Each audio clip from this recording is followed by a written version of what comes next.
Hi, my name is Atif and welcome to 13th part of Real Estate App Development series. In this part, we will start implementing the logic to add a property. So let's start by opening the project in the Android Studio. Open the project in Android Studio. Okay, now we need to define the property purposes, categories, and subcategories, and we will do that in my utils class. So we will be able to use them whenever we need.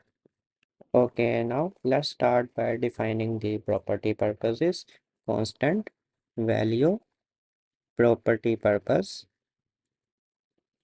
property type, any, and initialize it with this string, any.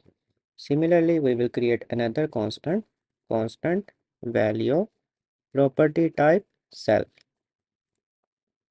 and initialize it with this string, self.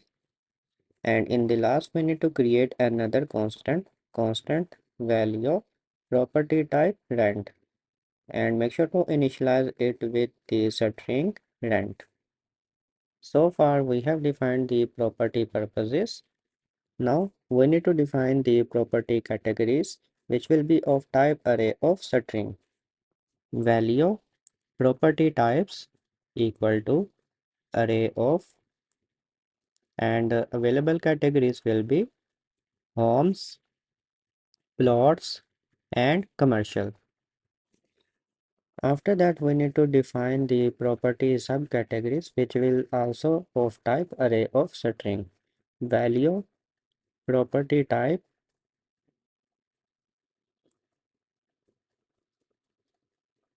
homes equal to array of available property subcategories according to the category homes are house, flat. There are multiple subcategories, so I am just copying and pasting all the subcategories according to the selected category homes. Now I am going to define the property subcategories according to the category plots. I have named it as property types, plots, and property subcategories according to the category plots are these. Make sure to copy exactly these subcategories. And in the last, we have defined another property subcategory, that is property type commercial, which is also of type array of strings, and these are the property subcategories for the category commercial. Now we need to define the available property area size units. For that we will define the array of type string, value, property type area size unit equal to array of available property area size units are these. Make sure to copy exactly these area size units. Okay, now we need to input the property purpose. User can input the property purpose using the radio group defined in activity post add.xml file. Now come in the onCreate function. First of all, we need to bind the layout file with our activity class, and we will define it in class level private let init var binding activity post at binding. Now we will initialize it in onCreate function before set content view. Binding equal to activity post at binding dot inflate, and as a parameter pass layout inflator, and in set content view instead of r dot layout dot pass binding dot root. After that, to show the logs in logcat, we are going to define a tag in class level private value tag equal to post add tag. So whenever we need to show logs in logcat, we will use that tag name. And after that, to save the property purpose input by user, we will create a variable of type string in class level private variable, name it as purpose, and initialize it with the default value myutils.property type cell. After that, come in the onCreate function. We will add check change listener on the radio group using binding dot purpose radio group dot set on checked change listener, which will be called whenever user check any radio button in this radio group. First of all, we need to get the radio button which is checked by user. Value selected radio button equal to find view by ID. ID of the checked radio button is available as second parameter of the function set on check change listener, and we will pass that checked ID as parameter in the find view by ID. So this is the radio button which is checked by user. Now we need to get the text from the checked radio button, and we will save it in the purpose variable which we have defined in class level. Purpose equal to selected radio button dot text dot to string. Now we will show this purpose in the logcat using the log.d. First parameter is the tag which we have defined in class level, and second parameter is the message we want to show in logcat, that is purpose. And we can concatenate the value of variable inside the message using the dollar symbol dollar purpose. So far we have input the property purpose. Now we need to input the property category. For that we have created the tab layout in our activity XML file, and the ID of the tab layout is binding dot property category tab layout. We will add tab change listener on it using dot add on tab selected listener function, which will be called whenever the user changes the tab. Now we need to implement some function for the tab layout dot on tab selected listener, and there are three functions we need to implement: on tab selected, on tab unselected, and on tab reselected. On tab selected is the function which will be called whenever user select the tab, and we will work on that function. But before doing that, I think there is some issue related to brackets, so we need to resolve it first. After resolving the bracket issue, come in the on tab selected function and input the property category from user. We will define a variable of type integer to get the position of selected tab. Value position equal to tab dot position. Tab is the parameter of on tab selected function, which is of type tab layout dot tab. Okay, now to input the property category, we will define a variable of type string in class level private variable category equal to. We will initialize it with the default value myutils dot property types, and index will be 0. To input the property category, we need to check for some conditions. For that, we will use when statement with position. Since there are three tabs, so position value can be either 0, 1 or 2. If position is 0, it means property category homes is selected. So we have initialized the category variable with myutils dot property types with index 0. And if position is 1, it means category plots is selected. That's why we have initialized the category variable with myutils dot property types with condition 1. And if position is 2, it means category with commercial is selected. So we have initialized the category variable with myutils dot property types with index 2, and these options are defined in myutils class with the array name property type. After selecting the category, before doing anything else, we will show this category in the logcat using the log.d. First parameter is the tag which we have defined in class level, and second parameter is the message we want to show. We will concatenate the value of variable category in the message using the dollar symbol. So far we have input the property purpose property category. Now we need to input the property subcategory based on the selected category. For that we will create separate function private function, and the name of function will be property category homes. Similarly, we will create another function private function, name it as property category plots, and in the last we need to create another function private function property category commercial. We will call this function when user selects the property category commercial to show the subcategories according to the selected category commercial. Okay, now our next step is to define the array adapter of type string in class level, private, variable,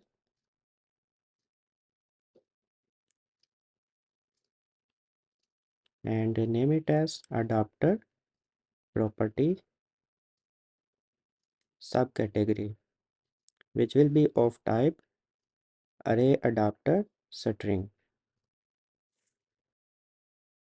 Before proceeding further, open the activity post_add.xml file and check the ID of the property subcategory autocomplete text view. Open the activity post_add.xml file and make sure to use the same ID that we have defined in our XML file, which is property subcategory autocomplete text view. After that, open the post_add_activity.kotlin class again, and in the tab change listener, we will set the adapter binding.property subcategory autocomplete text view dot adapter equal to adapter property subcategory, which we have defined in class level.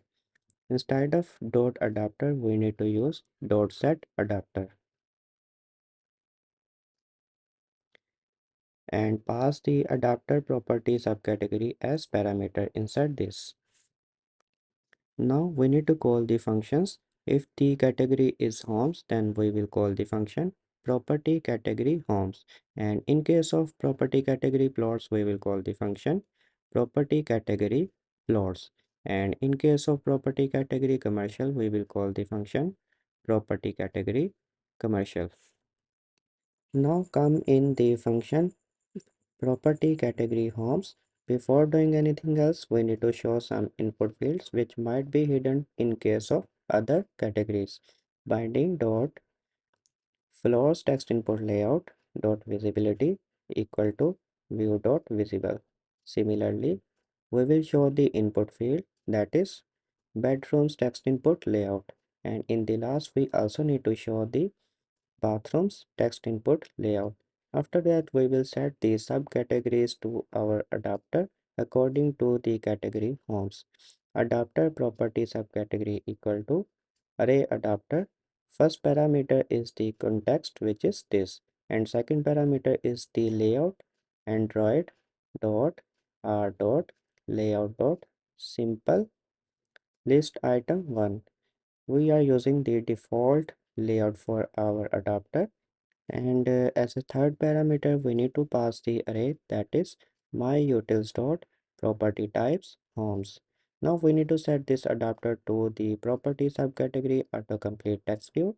Binding dot property subcategory autocomplete text view dot set adapter. Pass the adapter property subcategory as parameter. Since this function will be called whenever user click the category home, so we need to reset the existing selected subcategory. So we will do that by using binding dot property subcategory autocomplete text view dot text equal to initialize it with the empty string. Okay, I think instead of dot text we need to do dot set text. Okay, now we need to do the same for the next function, that is property category plots. And instead of doing the same code again, we will copy the code of property category homes and paste in the function property category plots. After pasting the code, the first thing is to hide these input fields, and for that we will set the visibility to view.gone. After that, we need to change the third parameter of our array adapter. In case of category plots, we have defined the array in myutils class with name property types plots. Okay, now come in the function property category commercial. We will copy the content of the property category plots and paste in the function property category commercial. In this case, we need to show the floor's text input layout. The other two text input layers will remain hidden. And now we need to change the third parameter of array adapter, which will be property types commercial, which we already have defined in myUtils class. So far, we have input the property purpose, property category, and property subcategory. Now we need to input the property area size unit. For that, come in the onCreate function and we will create an instance of array adapter of type setRing to set the options in property area size unit autocomplete text view. Value, name the adapter as adapter area size equal to array adapter. Set the type of array adapter, which is setRing, and it is also optional. First parameter is the context and second parameter is the layout we want to assign to our autocomplete text view, and we will use the default layout using android.r.layout.simple list item 1. And as a third parameter, we need to pass the array which we have defined in myUtils class with name property type area size unit. Now we will set this adapter to our autocomplete text view using the binding dot area size unit autocomplete text view dot set adapter, and we will pass the adapter area size as parameter inside this. So this will set the options related to area size unit in the area size unit autocomplete text view. In today's video, we have done inputting the property purpose, property category, property subcategory, and property area size units. I think we forgot one thing, that is we need to call the function property category homes. So when this activity start, by default homes category will be selected, and we also need to remove the checked property from the purpose rent radio button. So by default cell radio button will be selected. Review the code again and match it with my code. Okay, now we need to run the project in a real device or in emulator. While the project is running, we will copy the tag and paste in the logcat, so it will show only those logs which are printed using this tag. So open the logcat and paste the tag here. When the app runs successfully in the device, open the profile section, profile, and click the post add button. First of all, we need to test the property purpose. So for that, we will check the radio button of radio group. After that, we will check the property category by selecting the tabs. When you select the homes tab category, it will show subcategories according to the category homes. And when you select the category plots, it will show subcategories according to the category plots. Similarly, if you select the property category commercial, it will show the subcategories according to the category commercial. After that, we need to test the property area size units, and for that click the property area size unit autocomplete text view. It will show all options which we have defined in myUtils class. Our testing is now completed, and we will continue from here in next part.